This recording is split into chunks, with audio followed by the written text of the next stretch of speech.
All right, what's happening, people? Matt here with Coyote. Mr. Paul Flatt has been asking me for a while, would you please do the backstory on Lucky Day? So I'm finally getting around to doing this. Man, this is kind of a big piece of music. It kind of came together in several phases. Like I've told you guys before, the band, this was one of those sound check songs. A lot of our songs, kind of the music will start at sound check. This was a jam. And if I remember correctly, Sanders had this funk bass part that he was playing that at sound check, and the rest of us just started falling in. You know, over a couple months of doing that on the road, we had this kind of cool piece of music mapped out. I'll never forget the first time we were cutting it at Johnny Sandlin's on the Lucky Day album down in Decatur, Alabama. We lit into playing this, and Johnny set up at the concert and goes, "Wow, that's just wonderful." He said, I think he called it hick hop. He says, that's like hick hop. I thought it was the first time I'd ever heard that term, hick hop. So Johnny Sandlin coined that. So here we go. I'll give you the story on it. A sound check piece of music that rolled into this monstrous jam. All right. So the whole premise for the song, I've lost a notebook to this one. I can't remember where I was when I wrote it. It came out, when Lucky Day came out in '95. So I probably wrote it around '93 or '4, somewhere after we made Wade, before we finally got it on the record. I don't remember where I was when I wrote it, but I can remember what it was about. So here we go. All right. Loosely, the whole song is based on a Robert Herrick poem, a poem called "To the Virgins to Make Much of Time." It was published in 1648, so not too many rock bands quoting 17th century poets, but we sure did. And I thought it applied to this song, and how I came up with this, I don't know, but this is the backstory. There was a girl I dated after college from my hometown, and we kind of were like ships passing in the night. It left just as quickly as it came along, where that line in the song came from. But I remember at one point, or in the early stage of this, she said, "I'm not going to be second in your life. I'm not going to be second to music." And I was just kind of like, what in the hell? First of all, who's taking numbers and deciding what seat you're going to sit in? And she didn't want me being out on the road and playing with the band. I was gone all the time, and I just, I thought that was the most incredibly selfish thing I'd ever heard. And I told her, I said, there was something you really loved doing and something you really wanted to do. The last thing on earth I would be tell you, no, you can't do it because I need to monopolize all your time. It was an eye-opener for me. So needless to say, that was it right there. I said, well, we don't really have anything else left to talk about. It ended, boom, just like that. I'm like, that was it. So it says, I'm going to start off, the first verse, today was your lucky day, guess you finally get your way. We said all there was to say a long time ago. Rise and fall like a song, that's like a melody on a song. Left just as fast as we came along, two rights making a wrong on a road less traveled. Man, there's all kinds of references in here. The first one was when she got married. She finally got married, and I remember writing this pretty close to after when she got married. And it's like, well, okay, you finally are going to get what you wanted, hopefully on your terms, and everything worked out. Will hopefully work out great for you, and it's certainly working out fine for me. So it wasn't a get back song. It was more just a hovering observation of how all that went down. We said all there was to say a long time ago. Rise and fall like a song. Two rights making wrong on a road less traveled, which is a reference to a Robert Frost poem, "The Road Less Traveled." All right, second verse is a direct quote from the Robert Herrick poem, "Gather your rosebuds while you may, for time she is flying. That same flower that smiles today, tomorrow might be dying." Now, the whole essence of this poem is basically lovebirds trying to say, look, man, what are we waiting for? We need to be together now. We need to experience all we can in this relationship because, we might be dead tomorrow. We're not guaranteed tomorrow. We'll be old. It'll be here before you know it.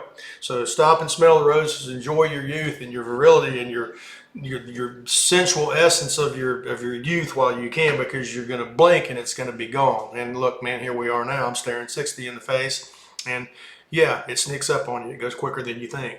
So that is a direct reference out of the poem. If you want to look at it, it is called Robert Herrick's "To the Virgins to Make Much of Time." You can find it online and read the whole thing. All right, now I'm trying to remember all the stuff. I want to make sure I don't miss any points in it. There's this monstrous jam in the middle. This was kind of a long-winded song that had all these musical sections with this sprinkling of verses dropped in there. So in the middle part, the whole Dreams thing from the Allman Brothers, that was just a totally improvisational thing that happened on stage one night when we were breaking down the dynamics and we were getting into this really kind of trippy, spacey section. And for some reason, I just went to the mic and sang the lyrics to Dreams, and it was amazing how well it fit. And then John started playing slide pieces around it. And you know, we still occasionally do it now. This is one of those songs that in the middle of it is totally open to whatever improvisation we want to do. Wherever the band wants to go, we know how to get out of it. We don't hardly ever play it the same way twice. It's gone into all kinds of other songs in the middle of it. It's just kind of a wide open, free jam and tune that we can move in and out of any song we want to play. We can stick it in anywhere. You can play the whole thing. You can play pieces of it. You know, we can. It's just that kind of song. It's that loose, and it's always been that loose, and it probably always will be. All right, so we're up to the last verse. I think it's I'm making sure I didn't skip any. Let's see here. I know there was the Ernest Hemingway reference in the last verse, though, and I want to make sure I want to get to that. Oh yeah, hang up your wedding gown. Don't be coy when you lay down. And this is a direct reference back to her wedding day. Also, the word coy is used in Herrick's poem To the Virgins to Make Much of Time. It's in the last verse. Don't be coy.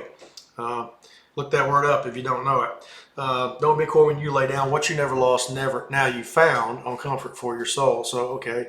And this had a lot of religious implications attached to her decision making too, which some of them were, you know, that's her spirituality. I'm not knocking it. I wasn't in agreement with all of it. What you never lost on comfort for your soul. I bet he steals your crown. Chance baby also be around when the bell tolls. There's another round when your heart is made of gold. So you can do all these things. This last point, I'm not poking at this person directly. I'm just saying, you know, you can do all these wonderful things and have all these grand ideals of what you think that's going to look like and how that's going to be. And it doesn't necessarily mean it's going to work out like that. It might not. You got about a 50-50 chance. So, you know, I'm just like, well, you know, hope it wasn't in vain. Hope you don't lose your crown. Hope you're not horribly disappointed. And I don't know whether she was or not. I think probably not, which is fine. What you live in the lost now, you found a comfort for yourself. Baby says your crown. Chance baby also be around when the bell tolls. There's another round. When the bell tolls is a direct reference to Ernest Hemingway's novel, From Whom the Bell Tolls, which really I was using it here more in a reference about kind of felt like an unprovoked war that wasn't really, you know, justified. So it's kind of a play on that, tied into that last verse, because I really kind of felt attacked for just being who I was. You know, I'm like, look, man, I'm going to be who I am. You're not going to put me in a box and put me in the damn corner. I'm not going to do it and be your pet, you know, your 9 to 5 or whatever you wanted me to be. Not going to happen. So anyway, didn't work out.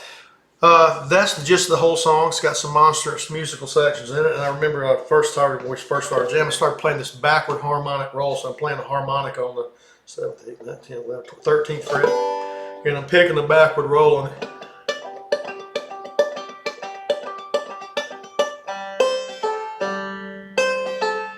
And then I put a wah-wah on the backward roll while I'm playing it on the gidjo. I'm the wah-wah on a harmonic, which came out pretty cool. Kind of sets up that whole song. All right, so there you go. That's kind of a long-winded thing, but that's an 18-minute song we recorded. It's been as long as 25 or 30 minutes, sometimes long, depending on where we want to go with it. Lucky Day, that was the album entitled Lucky Day. It was on our third album that came out in 1995. So yeah, it's got some mileage on it. It's still a staple in the set list. It's still really fun to play. You know, that's one of those songs that as musicians, we get to reinvent it. Every night we play it. We can do whatever we want with it, you know. And there's a lot of freedom in being able to have a couple tunes in your grab bag that you can play like that. So there you go, Paul Flat. That is the backstory on Lucky Day. Gather ye rosebuds while you may.